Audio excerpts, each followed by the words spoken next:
Gold, trusted gold buyers. మీరు తాకట్టు పెట్టిన బంగారాన్ని విడిపించి ఈ రోజు ఉన్న మార్కెట్ ధరకు కొనబడను.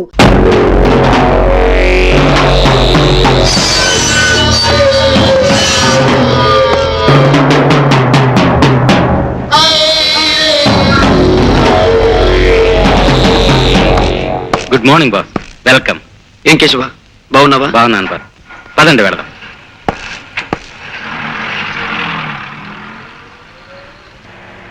కేశవ, బాస్, నా కోరిక ప్రకారం నేను సంపాదించిన ఆస్తిపాస్తులన్నీ పేదవాళ్ళకి అందజేసావుగా? చేశాను బాస్.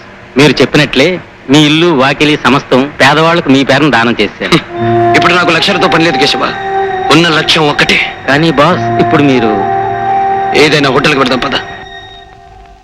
కేశవ, ఒకప్పటి నా ఆప్తమిత్రుడు, ఆ తర్వాత నా బద్ధ శత్రువైన విజయ్ ప్రమోషన్తో ఎస్పీ పొజిషన్కి వచ్చాడు కదూ? అవును బాస్.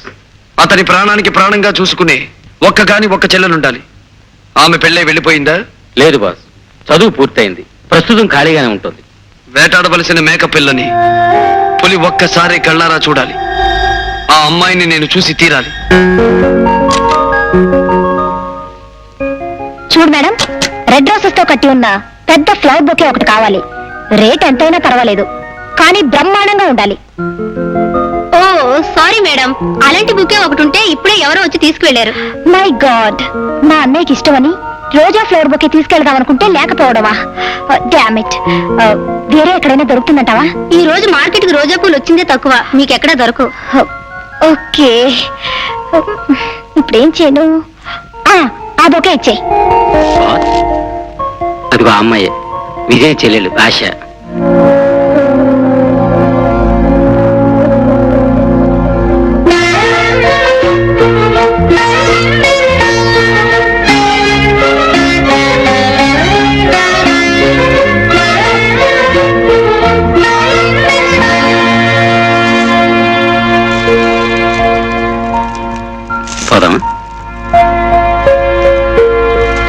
నీ పుట్టినరోజుకు నా శుభాకాంక్షలు. Thank you Vijay. Many many happy returns of the day. Thank you sir.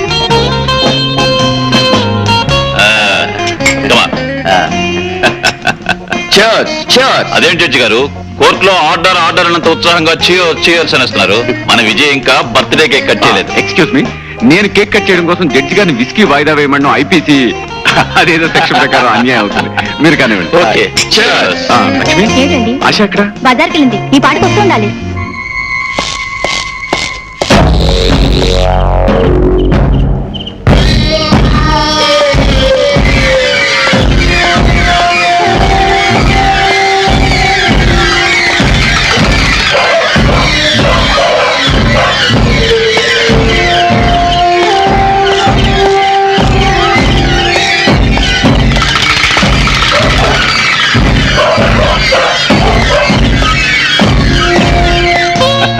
Mister Vijay, judge గారు మరో గ్లాస్ అందుకున్నారు.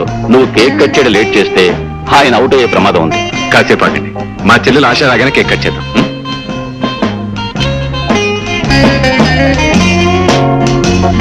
హలో ఆశ. Hi uncle. ఏమిటమ్మా, ఏమిటి ఆలస్యం? బొకే కోసం వెళ్ళాను అంకుల్. అలాగా, వచ్చేసింది. అన్నయ్య, happy birthday to you. Thank you very very much. అన్నయ్య, ఒక మాట. ఏంటమ్మా అది, చెప్పు. ఫ్లవర్ షాప్ లోంచి బయటకు వచ్చినప్పటి నుంచి ఒక అతను నన్ను అనుసరించాడు. ఎవరా అతను? ఎవరా వదినా? నేను ఫ్లవర్ షాప్ లోంచి బయటికి రాగానే రోడ్లో నుంచున్న అతను నన్ను విచిత్రంగా చూశాడు. ఆ క్షణం నుంచి నన్ను వదలకుండా నా వెనకాల రావడం మొదలు పెట్టాడు. నా కాళ్ళు చేతులు వణికిపోయాయి అనుకో. గోల్డ్ మెడల్ పొందిన పోలీస్ ఆఫీసర్ చెల్లెలు పోయింది, ఎవరో వెంట పడితే నువ్వు భయపడ్డావేంటమ్మా? నీ తిరిగితనం గురించి మా డిపార్ట్మెంట్ తెలిసిననుకో, గవర్నమెంట్ నాకు రావాల్సిన గోల్డ్ మెడల్ ఆపేస్తుంది. అయ్యా, ఎవరో మీ స్నేహితుడు ఇది మీకు ఇమ్మన్నారయ్యా. బ్యూటిఫుల్, నాకు ఇష్టమైన రోజెస్ బొకే. వాక్యమంట, ఈ బుక్కే మీద పేరు లేదే. మిస్టర్ విజయ్, గతంలో కూడా నీ బర్త్డేకి ఇలాంటి బుక్కే వచ్చింది కదూ? కనకారావు, అయ్యా, ఈ బొకే నీకు ఎవరు ఇచ్చారు? ఎవరో గడ్డవాయన వచ్చి ఇచ్చారండి. ఎప్పుడు ఇచ్చారు? ఇప్పుడేనండి. Excuse me.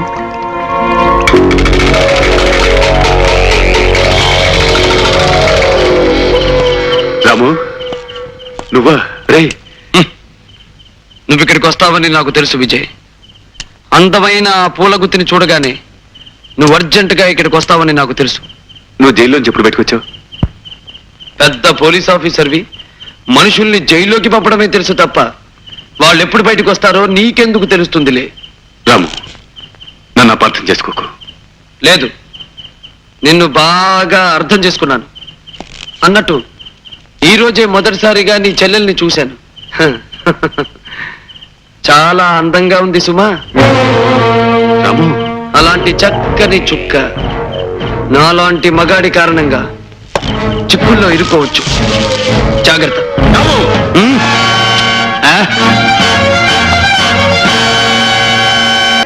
నా పంచదార చిలక, ఈ 3 ఏళ్ల పాటు నాకు కంటిన్యూస్ గా స్వర్గం చూపించేశావు. రోజుకో ముద్దుతో, పూటకో ముచ్చటతో నన్ను పిచ్చెక్కి చేసినందుకు నీ పేర ఒక డూప్లికేట్ తాజ్ మహల్ కట్టించాలనుందే. రేపే కాంట్రాక్టర్ని పిలిపిస్తాను. నిజంగానా బంగారు కొండ? నిజమేనే నా మిఠాయి ఉండా. వెయిట్ వెయిట్ వెయిట్, నేను రౌండ్ వేసుకొస్తాను, ఆ తర్వాత చూసుకుందాం.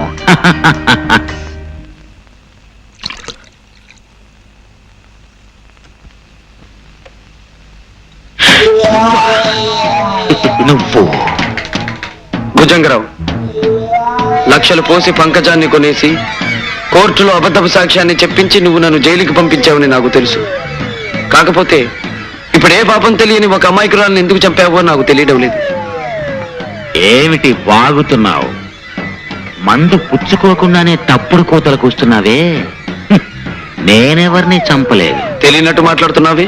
చంపితే కదా తెలిసేది. నేనెవరిని చంపలేదు. ఆ? మ్మ్. అలాగా? మ్మ్. అయితే నాతో రా.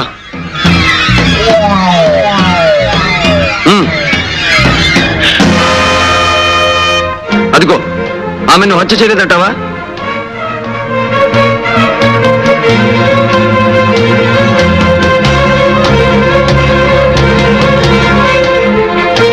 నేను హత్య చేయటమేమిటి? నా స్వప్నం నేనెందుకు చంపుతాను? నో, నేను ఈ హత్య చేయలేదు. నాకేం సంబంధం లేదు. ఆ? నువ్వు చెప్పినంత మాత్రాన చట్టం కోర్టు నమ్ముతుందనుకుంటున్నావా? ఇల్లు నీది, ఈ పడగది నీది, ఈ మంచం నీది కాదంటావా? అంత మాత్రాన నేను హంతకుండా ఎందుకు అవుతాను? నువ్వు ఖరీదు కొనుక్కొచ్చి నా స్వప్నం మీద నీకు ముచ్చట తీరిపోయింది. ఆమెని బ్రతుకి అడ్డు రాకూడదనుకున్నావు, అందుకే పొడిచి చంపావు. దానికి సాక్ష్యంగా ఆ కత్తి మీద నీ వేలిముద్రలు కూడా ఉన్నాయి. మరిప్పుడు కోర్టు ఏం తీర్పు చెప్తుందంటావు? నో, ఇదంతా మోసం, దగ. నువ్వు నన్ను అన్యాయంగా అబద్ధాలతో విషవలయంలో ఇరికించాలని చూస్తున్నావు. అవును, అది నీ దగ్గర నేర్చుకున్న విద్య. అబద్ధాలతో అన్యాయంగా నన్ను నాడు వల్ల ఇరికించి జైలు పాలు చేశావు. ఈ రోజు అదే పద్ధతిలో నువ్వు ఉరికంబం ఎక్కబోతున్నావు భుజంగరావు. ఉరికంబం ఎక్కబోతున్నావు. నో, నాకు ఉరి శిక్ష పెట్టు. నేను ఉరికంబం ఎక్కను, పారిపోతాను. చట్టం నుంచి దూరంగా పారిపోతాను. I will run away from the law. I will run away from the law.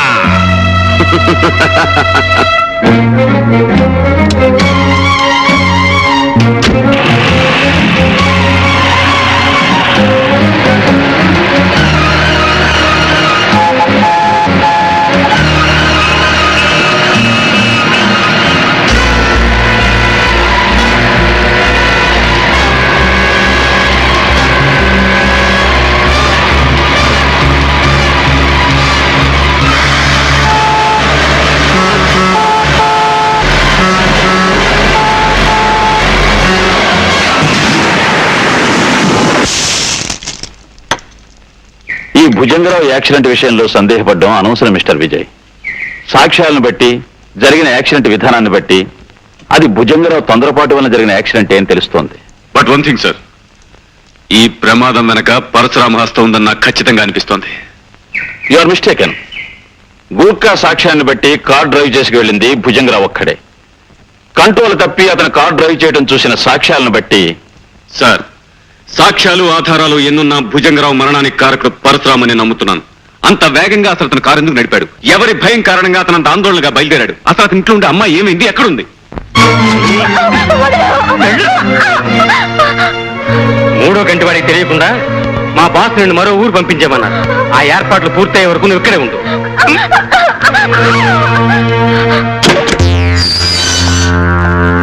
Salam Jackie సాబ్, సలాం. రండి.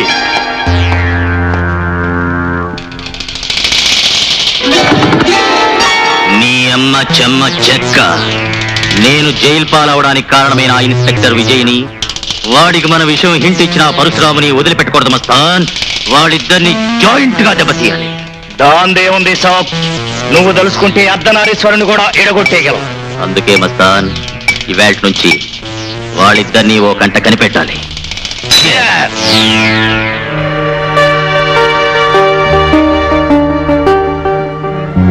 జైలు నుంచి బయటికి రాగానే సాక్ష్యం లేని విధంగా భుజంగరావు చావు కారకుడయ్యాడు పరశురాం. నా ఊహ నిజమైతే ఇక అతని తరువాత లక్ష్యం.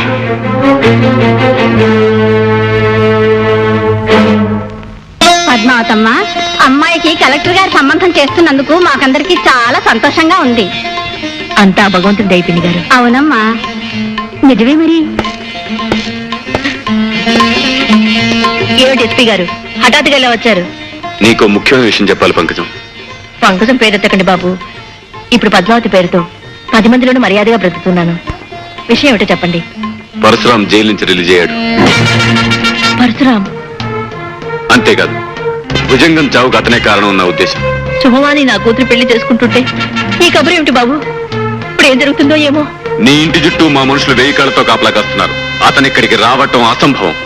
బాబు, నేను పంకజం అనే పాత పేరుని, పాత జీవితాన్ని పూర్తిగా చెరిపేసి మర్యాదస్తురాలుగా మారిపోయాను. ఈ సంఘంలో ఒక గౌరవమైన స్థానాన్ని సంపాదించుకున్నాను. ఈ పెళ్లికి వచ్చిన పెద్దలు ఎవరికి నా పాపిష్టి బ్రతుకు గురించి ఏమీ తెలియదు. అందుకే నా ఒకగానొక కూతురు పరువు ప్రతిష్టలున్న పెద్దింటి కొడులు కాబోతుంది. ఇలాంటి పరిస్థితుల్లో ఆ పరశురాం ఇక్కడికి వచ్చాడంటే నా చరిత్ర బట్టబయలవచ్చు, నా కూతురు పెళ్లి ఆగిపోవచ్చు. అందుకే ఎస్పీ గారు, ఈ రాత్రికి ఆ పరశురాం ఇక్కడికి రాకుండా చూడండి. నా కూతురు మెడలో 3 ముళ్ళు పడ్డాక వాడు నన్నేం చేసినా బాధ లేదు, భయం లేదు. చూడు, నువ్వు అనవసరంగా కంగారు పడకు. నీకు ధైర్యంగా ఉంటుంది అంటే ఈ పెళ్ళేంత వరకు నేను ఇక్కడే ఉంటాను. ఆ పని చేయండి బాబు, మీకు బతుకంతా రుణపడి ఉంటాను. హలో, ఎవరు? ఎస్పీ బాబు కావాలా? ఒక నిమిషం ఉండండి. హలో, ఎవరు? ఆశానా? ఏమైందమ్మా? ఎందుకు అడుస్తున్నావు? నీ వదిన ఇంకా రాలేదా? మై గాడ్, నేను ఇప్పుడే బయలుదేరి వస్తున్నాను. భగవంతుడా, బతుకంతా తప్పులు పాపాలు చేసినందుకు నన్ను ఎంతైనా శిక్షించు, కానీ నా కన్న కూతుర్ని మాత్రం కాపాడు. తను పెళ్లి చేసుకుని ఏ కలతలు కల్లోలలు లేకుండా చల్లగా ఉండేటట్టు చూడు స్వామి. ప్రార్థనలు చాలులే పంకజం. పాపం చేసిన నీలాంటి పతిత కళ్ళల్లో నీళ్లు చూస్తుంటే మండే ఎడారిలో వాన కురుస్తున్నట్టుగా చాలా ఆశ్చర్యంగా ఉంది పంకజం. పరశురాం బాబు పేరు గుర్తుంది కదా, పతిత పంకజం. సమాజంలో హై క్లాస్ సొసైటీకి సంబంధించిన పద్మావతి దేవిగా మారిపోగానే నన్ను మర్చిపోయిందేమో అనుకున్నాను, కానీ గుర్తున్నానన్నమాట. పంకజం, సంఘంలో పరువు ప్రతిష్టలున్న ఆ కలెక్టర్ గారి కుటుంబానికి నువ్వెవరవో, నీ అసలు చరిత్ర ఏమిటో తెలిస్తే నీ కూతురి పెళ్లి జరుగుతుందంటావా? జరగదు. ఆపై నీ కూతురి జీవితం సవ్యంగా ఉంటుందంటావా? ఉండదు. నేను పొగడతలతో ముంచెత్తి నీ సమాజం ఊరుకుంటుందంటావా? బాబు, మీకు దండం పెడతాను. నా కూతురు అమాయకురాలు, అది ఏ పాపం తెలియని పిల్ల. దాని బ్రతికి అన్యాయం చేయొద్దు బాబు. ఎంత గొప్పగా నటిస్తున్నావు. అవునులే, నటించడం, మనుషుల్ని నమ్మించడం నీ పుట్టుకలోనే ఉంది. ఇలా నటించి ఆ రోజు కోర్టులో నా మీద నింద మోపావు. ఆడదానిపై ఉండి రాతిగుండితో రాక్షసిలాగా డబ్బు కాసపడి ఒక నిర్దోషిని జైలు పాలు చేశావు. కటకటాల వెనక్కి వెళ్ళిన నా కథ ముగిసిపోయిందనుకున్నావు. కానీ మళ్ళీ ఇలా పగపట్టిన పాములా ఈ పరశురాం వస్తాడని అనుకోలేదు. అవునా? బాబు, నువ్వేం చెప్తే అది చేస్తాను. అవసరమైతే నా కూతురు పెళ్లి జరిగిన మరుక్షణం కోర్టులో నిలబడి ఆ రోజు నేను చెప్పింది అబద్ధమని, డబ్బు కోసం నిన్ను దోషం చేశానని ఒప్పుకుంటాను బాబు. అక్కర్లేదు పంకజం, అక్కర్లేదు. ఆనాటి నీ అబద్ధం కారణంగా నేను అనుభవించిన 3 ఏళ్ల జైలు శిక్ష మాసిపోతు. నా బ్రతుకులో వృధాగా 3 ఏళ్లు పోగొట్టుకున్నట్టే ఈ రోజు నీ కూతురు 3 ముళ్ళు పోగొట్టుకుంటుంది. బాబు, అంత దారుణం చెయ్యొద్దు బాబు. బాబు నా కన్నీళ్లతో నీ కాళ్ళు కడుగుతాను. నా కూతురు బ్రతుకు అన్యాయం చేయొద్దు బాబు, అన్యాయం చేయొద్దు.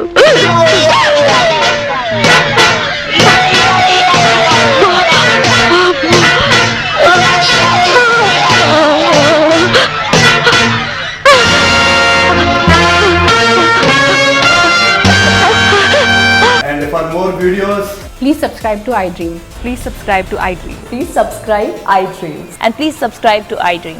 For more videos, subscribe to iDream. please like, share, and subscribe to the channel. Congratulations, iDream. Subscribe to iDream. Subscribe to iDream. So subscribe to iDream Media. iDream ki iDream team andarki huge congratulations. Please subscribe iDream Media. Please subscribe to iDream. Subscribe iDream. Please subscribe to iDream. iDream అంటే నా కళల channel subscribe చేసుకున్న నోరు తిరుగుతలేదు, మీరైతే గంట గుర్తు కొట్టండి. For more such videos, please subscribe to iDream. Subscribe to iDream. Please subscribe to iDream. Please subscribe iDream Media. Please do subscribe to iDream. Please subscribe to iDream Media. For best entertainment and information, please subscribe iDream. And don't forget to subscribe to iDream.